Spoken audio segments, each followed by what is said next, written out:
दोस्तों, दुनिया में बहुत सी डिस्कवरीज प्री प्लान्ड और साइंटिफिक तरीके से होती हैं, लेकिन कुछ डिस्कवरीज ऐसी भी होती हैं जो महज एक एक्सीडेंट का रिजल्ट होती हैं, जिनके बारे में किसी ने कल्पना भी नहीं की होती है। आज हम अपनी इस वीडियो में कुछ ऐसी ही अनएक्सपेक्टेड और इनक्रेडिबल डिस्कवरीज के बारे में बात करेंगे। ऐसी डिस्कवरीज जो शायद आपके होश उड़ा देंगी। दोस्तों, याद रहे, YouTube हमारे इस वीडियो की नोटिफिकेशन 19 लाख सब्सक्राइबर्स में से सिर्फ 1000 लोगों को ही भेजेगा और थोड़ी देर में इस वीडियो को भी गायब कर देगा, क्योंकि उसे अश्लीलता से ज्यादा पैसे मिलते हैं, न कि हमारे जैसे ज्ञानवर्धक वीडियो से। इसलिए अगर आप चाहते हैं कि हम और वीडियोस लाते रहें तो कृपया इसे इतना शेयर करें कि YouTube के मुंह पे तमाचा लग सके। तो चलिए आज का वीडियो शुरू करते हैं। Number 1, the fossilised alien. एक बुजुर्ग महिला तमारा वसीलिवना प्रोस्पेरिना द्वारा पाया गया एक रहस्यमयी ऑब्जेक्ट, जिसे तमारा कोई आम चीज नहीं बल्कि अपना बच्चा समझते थे। उस छोटे से ह्यूमन फीटस से तमारा को इतना ज्यादा लगाव हो गया था कि उन्होंने उसका नामकरण भी कर दिया था। एलोशेनका नाम के इस असाधारण से दिखने वाले फीटस के बारे में बहुत सी कहानियों और अफवाहों ने जन्म ले लिया था। जिन लोगों ने एलोशेनका को देखा, उन्होंने इसे 20 से 25 सेंटीमीटर लंबा, इंसान जैसा दिखने वाला बताया। पूरा शरीर, कोई बाल नहीं, बड़ी उभरी हुई आंखें, उसके छोटे हिलते हुए होठ, चीखती आवाजें।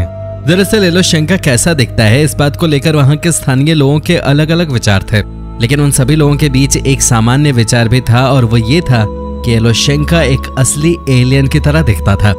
Number 2, the black swan project. Odyssey marine exploration, जो फ्लोरिडा की कंपनी है, उसने ब्लैक स्वान प्रोजेक्ट को स्टार्ट किया था। ये एक कामयाब एक्सप्लोरेशन रहा। इस एक्सप्लोरेशन में सोने और चांदी के सिक्कों की खोज हुई, जिनका वजन लगभग 17 टन था। ब्लैक स्वान प्रोजेक्ट के तहत इतिहास के सबसे अमीर जहाज और उसमें मौजूद खजाने को बरामद किया गया था। नुएस्त्रा सेनोरा दे मर्सिडीज एक स्पेनिश शिप थी, जिसको 2007 में ओडिसी मरीन एक्सप्लोरेशन ने अटलांटिक ओशन की गहराइयों से बरामद किया था। उस जहाज में भारी मात्रा में गोल्ड और सिल्वर कॉइन्स को भी बरामद किया गया। ओडिसी ने लगभग 50,000 सोने और चांदी के सिक्के अमेरिका को भेज दिए थे। चूंकि ओडिसी एक यूएस बेस्ड आर्कियोलॉजिकल यूनिट है और क्योंकि ये एक स्पेनिश जहाज है, इसलिए स्पेन की सरकार ने दावा किया कि वो इस खजाने के असली मालिक हैं, और इस आर्कियोलॉजिकल यूनिट पे लॉ सूट फाइल किया गया। ये केस लगभग 5 साल तक चला और फिर अमेरिका की सरकार ने माना कि स्पेन की सरकार ही इस खजाने की सही मालिक है, और सोना वापस स्पेन भेज दिया गया। स्पेन की सरकार ने इसको एक कल्चरल ट्रेजर के रूप में म्यूजियम में जगह दे दी। नंबर 3, एंशिएंट मायान म्यूरल। माया सभ्यता अपनी ही सदी की कई दूसरी सभ्यताओं की तरह ही अपर क्लास के जीवन और उनकी गतिविधियों के निशान छोड़ जाती है।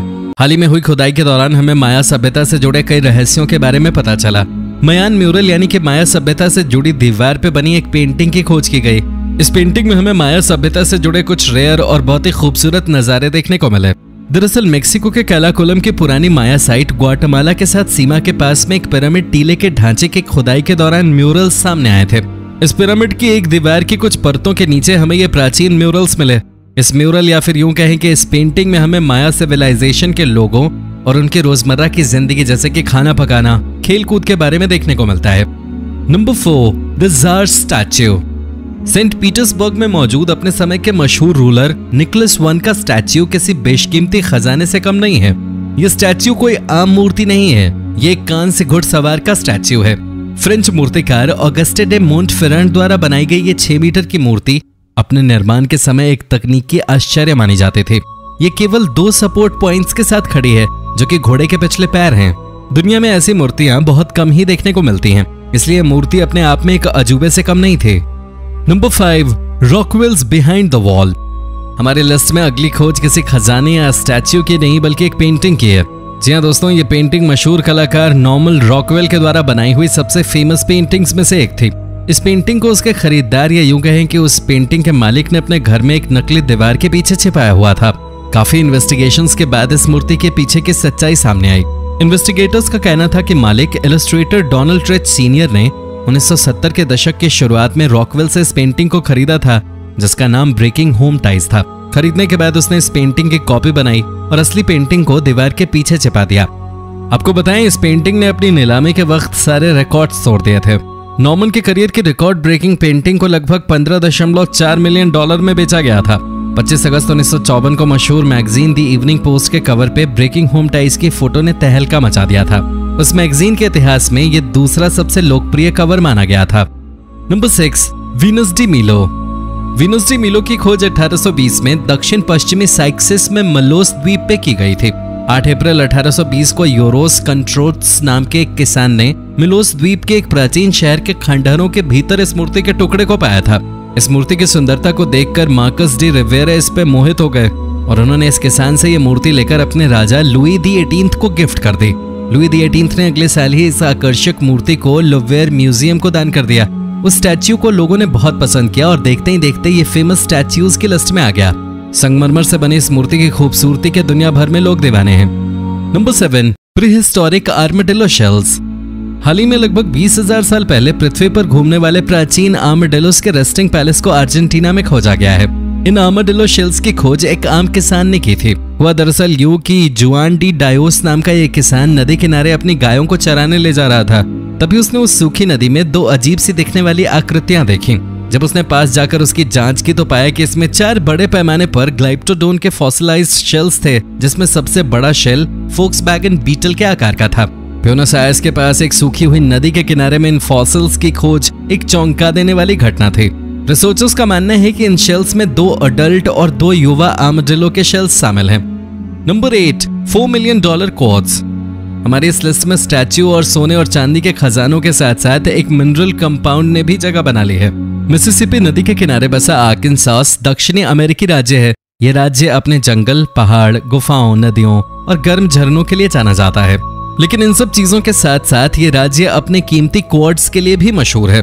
आर्कांसास की मशहूर माइनिंग साइट में काम कर रहे एम्प्लॉय रॉन कोलमैन और उनके बेटे जॉश कोलमैन को जेसेविले की एक खदान में खुदाई करते समय 8 फुट 2000 पाउंड का क्रिस्टल मिला। ये कोई आम क्रिस्टल नहीं बल्कि बहुत ही कीमती और बेमिसाल क्वार्ट्ज क्रिस्टल था। इस क्रिस्टल की कीमत लगभग $3.5 मिलियन बताई जाती है। Number 9, the which bottle. Z blue colour और लंबाई में आधे फुट से भी कम यह बॉटल कोई आम बॉटल नहीं है।